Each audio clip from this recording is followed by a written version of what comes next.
Bueno,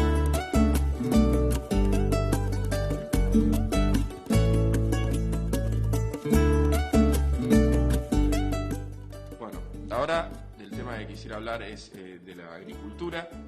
Nosotros desde el principio pensamos que la Argentina funcionó como un país agrícola y eso es bastante falso. En realidad,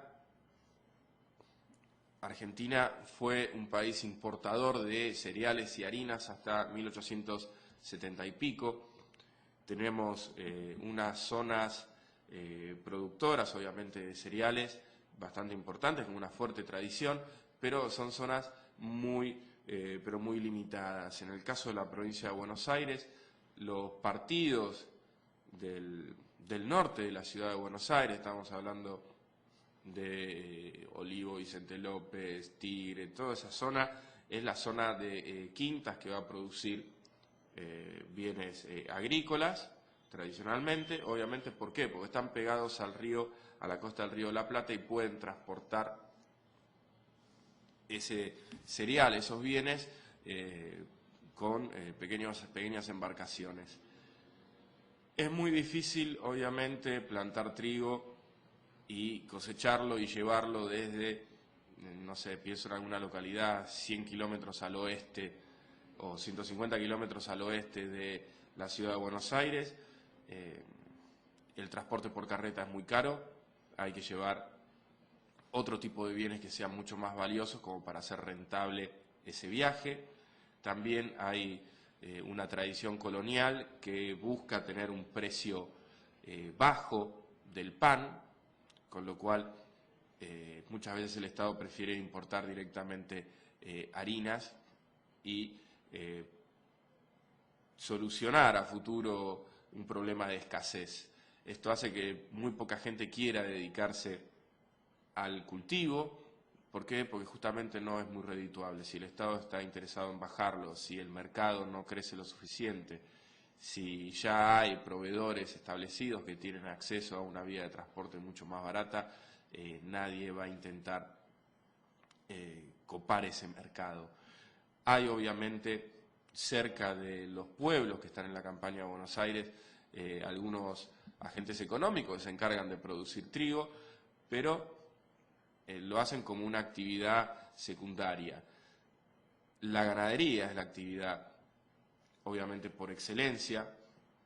Bien, la gente está acostumbrada a comer carne y sus derivados, y además una estancia promedio con 10 trabajadores, si está dedicada al ganado, va a producir muchísimo más dinero que la que produce una estancia de igual tamaño, con igual cantidad de trabajadores, dedicándose a la agricultura. Además que la agricultura demanda mucho mayor trabajo. Bien, hay tiempos en la agricultura, hay factores climáticos que pueden obviamente complicar y afectar la ganancia del empresario, mientras que en la ganadería el trabajo se da cuando hay que ir a buscar a las vacas, llevarlas en una tropilla. El ganado tiene medio de movilidad propia, o sea que su transporte es bastante barato. Bien. Ahora, para el año 1872, la República Argentina tiene solo 580.000 hectáreas sembradas. Para 1914, esa superficie va a llegar a los 22 millones de hectáreas, ¿no? Tenemos que en 42 años hay un crecimiento importantísimo del área cultivada. La pregunta es, ¿cómo se dio este cambio? ¿Cómo se dio este crecimiento? Bueno, empezamos en un momento donde empezaron a llegar colonizadores de Europa, hay un reparto de tierra, sobre todo en la provincia de Santa Fe, un poco en Entre Ríos, se trae gente a la que se les asigna un lote, bien, que lo van pagando de a poco, son las famosas empresas colonizadoras, ¿no? Que obviamente van a tratar de abastecer el mercado interno, pero al ver que es limitado va a haber una sobreproducción, va a haber una baja de precios. Esto va a ser bastante complicado para, obviamente, los empresarios y para los colonos. La guerra del Paraguay había generado un impulso interesante, porque teniendo un ejército voluminoso, muy numeroso en marcha, había que abastecerlo de algo, y había que abastecerlos, por supuesto, de algo barato. No se le puede dar, según la mentalidad o la lógica económica de ese momento, no le iban a dar un alimento del más caro, no le iban a hacer comer carne todo el tiempo. Ahora, más que nada los cambios en la agricultura se deben a los cambios en la ganadería. En la Argentina, bien, empieza a existir una necesidad imperiosa de cambiar el tipo de vaca que se vende. ¿Por qué? Porque las vacas que vendíamos nosotros, que las utilizábamos para hacer tasajo, eran un ganado que se criaba comiendo pastos duros, que tenía un tipo de contextura totalmente distinta a la que se encuentra en Europa y a la que quieren comer los europeos. La vaca argentina no era grasosa, era de razas distintas, era un ganado cimarrón. Entonces lo que se va a hacer es traer una gran cantidad de toros campeones en Europa para reproducir su especie, y con eso obviamente que no alcanza. Van a tener que alimentarlo de otra forma, ¿no? O sea, la famosa frase "uno es lo que come" se aplica también a los animales. Si los animales en Europa están acostumbrados a comer pastos blandos y los europeos están acostumbrados a comer ese tipo de carne, bueno, lo que hay que hacer es sembrar pastos blandos. ¿Quién va a sembrar pastos blandos? El empresario ganadero, que no está acostumbrado, que no sabe, no tiene el saber hacer bien incorporado, él no lo puede hacer. Además que generalmente los propietarios ganaderos en la Argentina del siglo XIX son propietarios ausentistas. No pueden dirigir desde la ciudad de Buenos Aires grandes tareas como puede ser la agricultura, el proceso del cultivo del sembrado y el cultivo de la alfalfa. Entonces, lo que hace, ya que está llegando una gran cantidad de gente de Europa que sabe dedicarse a la agricultura, que tiene los conocimientos propios de esa actividad, es alquilarles un pedacito de tierra. Hay un contrato de 3 años en el cual tienen que plantar en este orden, que es trigo, maíz y lino, y después de que terminan de cosechar el lino, lo que van a tener que hacer es dejar el campo sembrado con alfalfa. Y ahí tienen que dejar el lote. La alfalfa va a crecer, esta familia de agricultores se muda a otro terreno dentro de la misma estancia o en otra estancia cercana o en otra localidad, y ese terreno alfalfado va a quedar libre para que el ganado lo consuma. Obviamente que al momento que se cumplía el primer año de alquiler, también entraba en otro lote de la misma estancia otra familia de agricultores a hacer lo mismo. ¿Cómo se lograba esto? Bueno, se lograba de una manera muy sencilla, manteniendo el precio de la tierra alto. Si el precio de la tierra era bajo, nadie te iba a alquilar un pedazo de tierra, se iba a comprar su propia tierra y se iba a dedicar a lo suyo, sin molestar a nadie. Pero si la tierra estaba barata y los inmigrantes la podían comprar, nadie te iba a sembrar la alfalfa. O sea que había un interés muy grande para mantener la tierra cara. Por eso, cuando se hace la conquista del desierto, no va a haber loteos. Si bien, sí, muchos me van a decir, bueno, pero se repartió tierra entre los soldados. Bueno, el ejército argentino no pagó sueldos en el año 79 ni en el año 80, por eso muchos soldados tuvieron que vender esos pedazos de tierra que eran muy pequeños.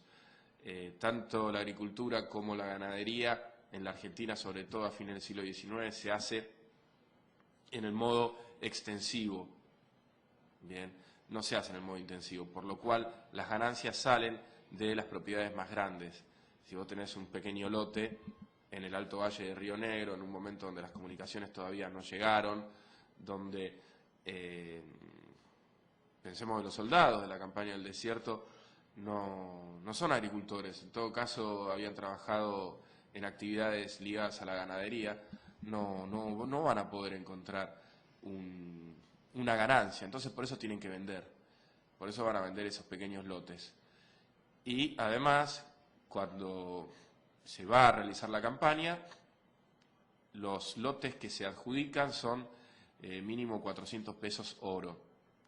Es un precio muy elevado para la época. Obviamente que, bueno, una hectárea en Europa es mucho más caro.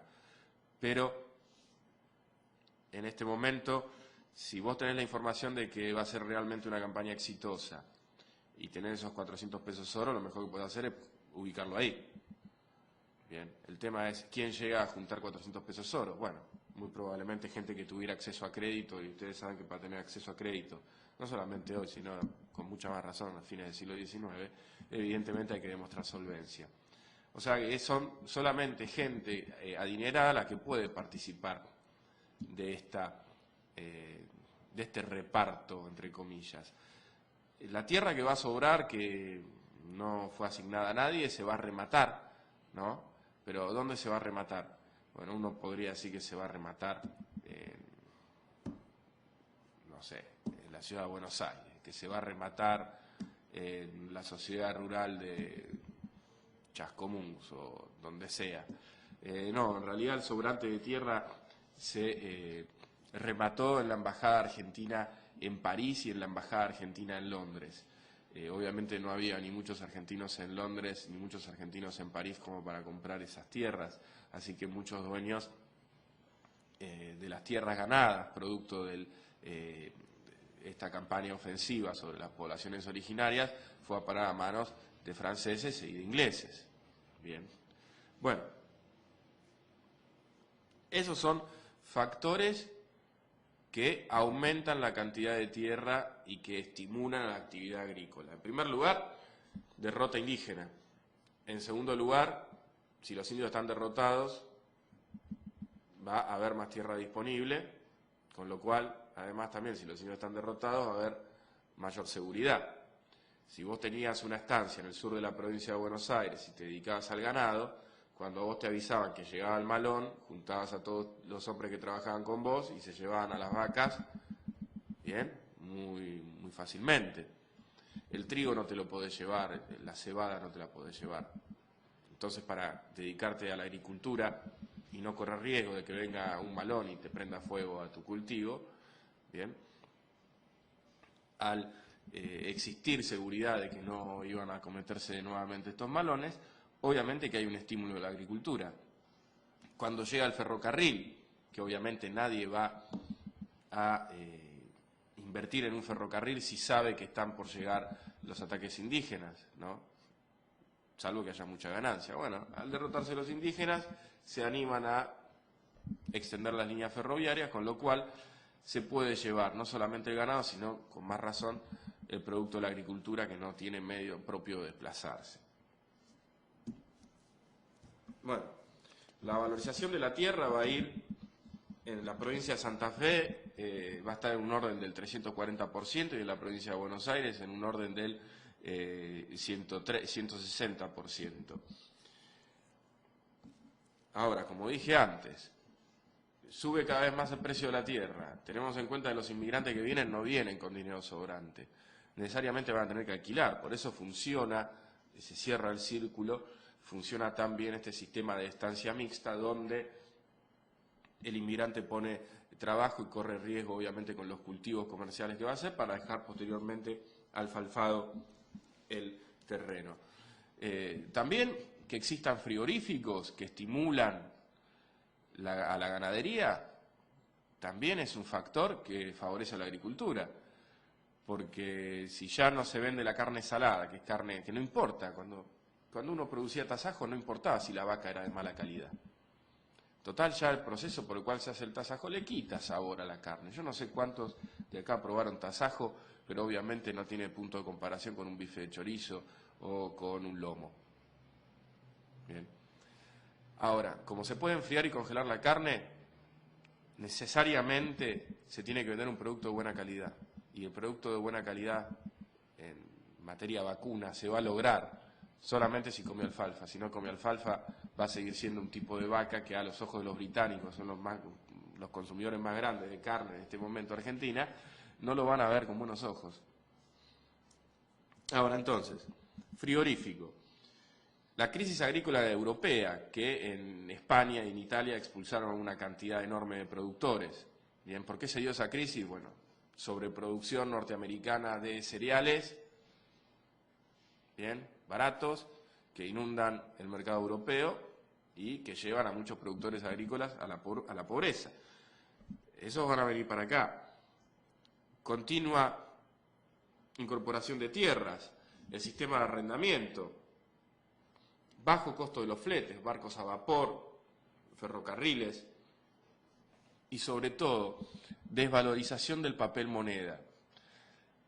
La moneda argentina es muy barata, la mano de obra es muy barata, el costo de producción es muy bajo. Bien, es una decisión del gobierno argentino mantener la moneda argentina desvalorizada. O sea, que esa idea del libre cambio y que el Estado no tenga ningún tipo de rol económico, bien, es errónea. El Estado no es, en este momento donde se defiende el libre cambio, el Estado no es un ente imparcial.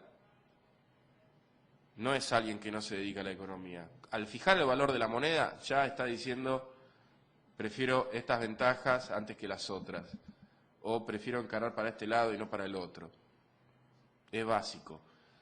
El valor de la moneda no lo pone la oferta y la demanda, lo pone el Estado, ¿bien? Porque maneja obviamente la oferta de dinero, es el que imprime, o el que permite imprimir. Bien. Entonces, son todas estas cosas, y no un aumento mundial de la demanda de alimentos lo que da el resultado mencionado. Es para tener en cuenta también que hay un factor importante que es la mecanización del agro. Vamos a tener que entre 1891 y 1910 entran al país 200.000 cosechadoras. Obviamente las más modernas van a ser las que se van a ver en la zona pampeana, sobre todo en la zona, estamos hablando de 200 kilómetros de alrededor del puerto.